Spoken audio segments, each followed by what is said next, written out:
ganun po si Wilkins Kabayani para sa akin. Tapos ngayon, gaganunin lang na isang dating NPA, RPA-ABB na naging congressman kung makapagsalita, ang yabang. Siya lang may hawak ng absolute truth. Yung ibang tao, wala nang lying na lahat ng tao. Siya lang may alam ng katotohanan. Balikan ko lang po si General Villanueva kasi hindi po matatawaran yung kanyang naging experience, mga achievement. Nagkasama po kayo minsan sa operation. Naalala ko noong nagkaroon po ng hostage taking, no, doon sa Davao. Kayo po talagang dalawa at yung isa pa ang nanguna talaga doon. And along the way, tinaya na po niya yung kanyang buhay, lalo na sa paglaban po sa illegal na droga. Nakita po natin yan, talagang hands-on po siya sa mga every operation. Tapos ganito lang po ang mangyayari kung questionin yung war on drugs. Ano na lang po yung message natin na naipapadala nito sa public, lalo na doon sa mga gusto na masawata talaga yung illegal na droga? Walang ibang mensahe na ipaparating kundi power tripping yung ginagawa ng mga tao na yan. Sobra ang power tripping. Alam mo, talagang napakasakit sa akin ng kalooban yung nangyari kay Wilkins dahil parang kapatid ko yung tao na yan. Parang kapatid ko yan. Sa academy pa ay kilalang kilala ko na yan sa Philippine Military Academy nung kadete pa kami. At nung gumraduate siya, ay namumonitor ko yung kanyang mga accomplishments sa Philippine Constabulary, sa PNP, hanggang sa pumunta siya sa NARCOM at sa PDEA. Talagang walang atrasan yan, puro trabaho ang ginagawa ng tao na yan. Kaya nga yan, nagkakapangalan, nakikilala bilang isang magaling na operative dahil talagang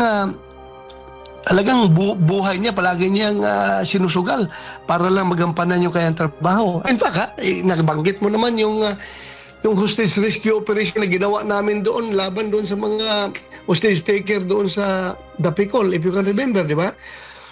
I was then the battalion commander.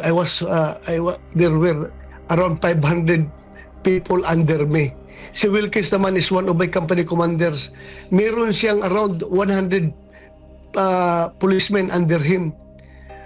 Pero pagdating doon sa very crucial na close quarter battle na ginawa namin when we conducted the hostage rescue operation doon sa Dapicol, alam mo, nag-form kami ng 8-man team para mag-execute nung plano ng rescue operation. 8-man team. At alam mo kung sino kasama doon?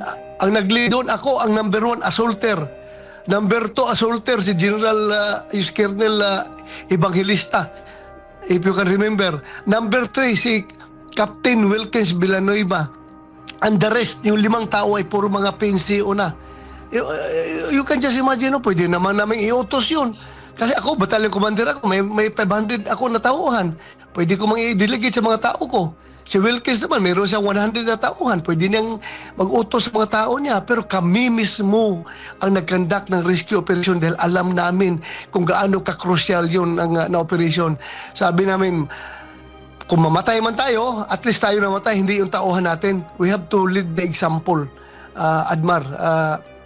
Talagang kami ang nag-assault doon. At na-rescue namin yung mga hostage taker. Mga hostages at napatay namin yung mga hostage takers. Talagang pinipersonal namin yun, dinidibdib namin yung trabaho namin, Admar. Okay lang kung tayo ang tamaan ng bala, Wilkins, huwag lang yung mga tauhan natin. So tayo, let's go. Tayong mauna sa operasyon. So ganun po, kadedicated si Wilkins Villanueva pagdating sa trabaho.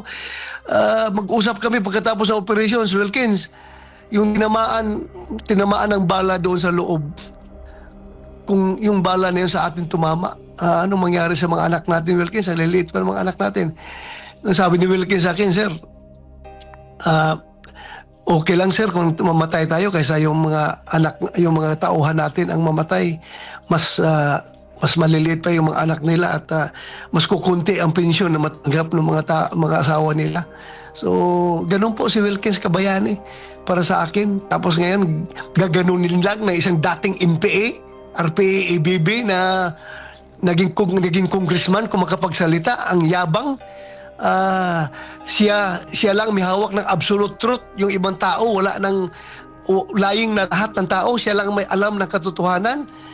Ay nako, napakasakit para sa taong bayan at para sa mga sundalo at mga pulis na nakipaglaban dito sa mga NPA na ito. Tapos ngayon sila nakapasok sa Kongreso at sila na ngayon ginagamit ng power ng Kongreso para makabawi dito sa atin. I don't see the napaka-unfair ng mundo pagdating sa ganung sitwasyon. Talagang masama ang loob ko para kay Wilkins dahil kilala ko siya kung gaano siya katino na tao, gaano siya ka-dedicated sa kanyang serbisyo.